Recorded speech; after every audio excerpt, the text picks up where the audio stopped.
All right, here we go. This is going to be chapter 11, Genesis. We're here to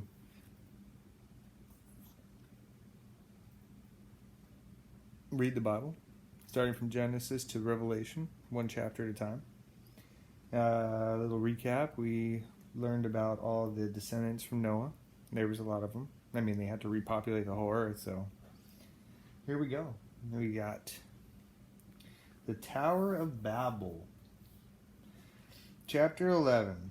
Now the whole earth had one language and one speech. Wouldn't that be nice?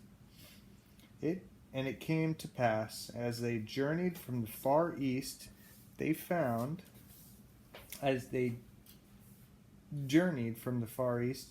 they found a plain in the land of Shinar, and they dwelt there. Then they said to one another, "Come, let us make bricks and bake them thoroughly." They had a brick for stone, and they had asphalt for mortar.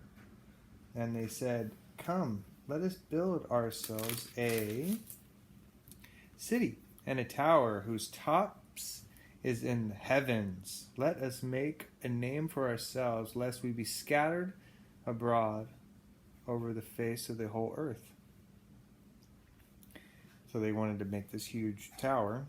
You can't blame them. We got towers and skyscrapers and stuff. But the Lord came down to see the city and the tower which the sons of men had built. And the Lord said, "Indeed, the people are one, and they have all one language. And this is what they begin to do. And nothing that they propose to do will be withheld from them.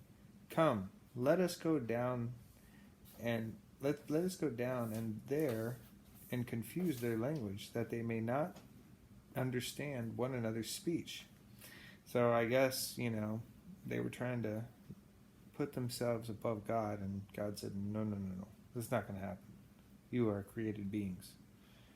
So the Lord scattered them abroad from there over the face of all the earth, and they ceased building the city. Wouldn't that be crazy? They're just sitting there and building, and all of a sudden one speaks another language. They've never heard another language at all. And that's pretty amazing to me. That's where all the languages came from. Therefore, its name is called Babel, because the Lord confused the language of all the earth. And from there, the Lord scattered them abroad over the face of all the earth. So, that is the story of Babel. This is the genealogy. Oh no. Another genealogy of Shem, who was 100 years old and begot Axpharad 2 years after the flood. Now it's important to know these genealogies because we can go back, because all these dates are here, and we could go back and we could see where time began. Not millions of years, but thousands of years. It says so here, this is the truth. Remember, I said, try to refute, and you will find that this is the one truth in the world. So, after he begot Axpharad, Shem lived 500 years and begot sons and daughters. Axpharad lived 35 years and begot Salah. So this guy, he lived 500 years, and Axpharad only lived 35 years. That's a bummer.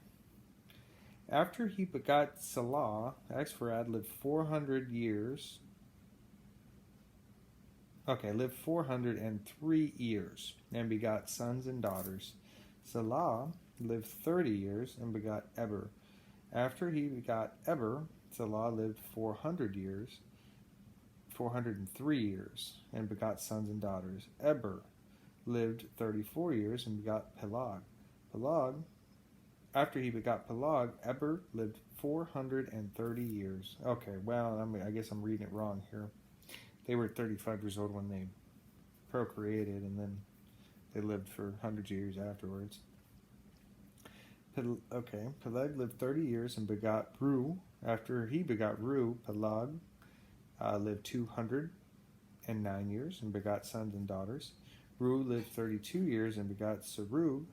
After he begot Serug, Reu lived another 207 years and begot sons and daughters. Imagine being 200 years old.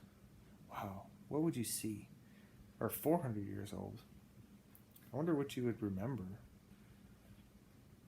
Serug, after 30 years, begot Nahor. After he begot Nahor, Serug lived 200 years and begot sons and daughters. Nahor lived 29 years and begot Terah. After he begot Terah, Nahor lived 119 years and begot sons and daughters. So I wonder, if we did live that long, when would we lose the ability to procreate? But I guess this was a part of all his plan anyway, so. But it's good to question these things, because maybe the answer might come. After Terah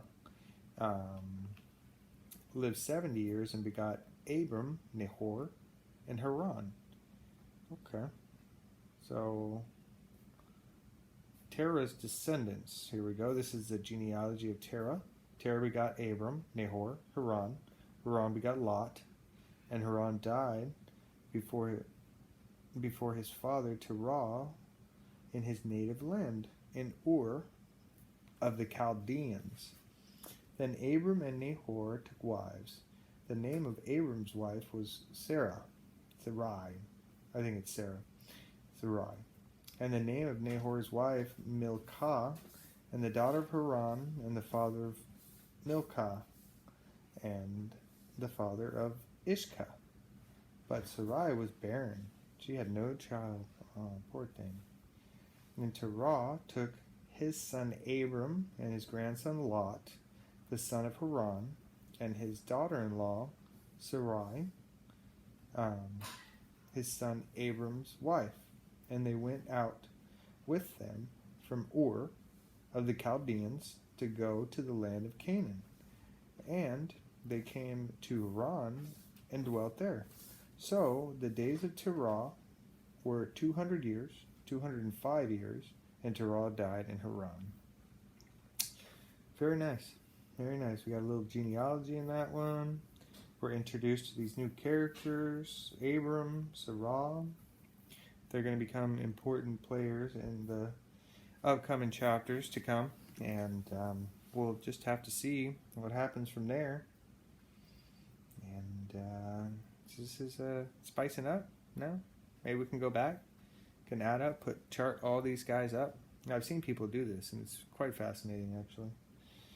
All right, we will see what happens next time in the epic saga coming from the body of Christ, America. Look it up. It's a real place.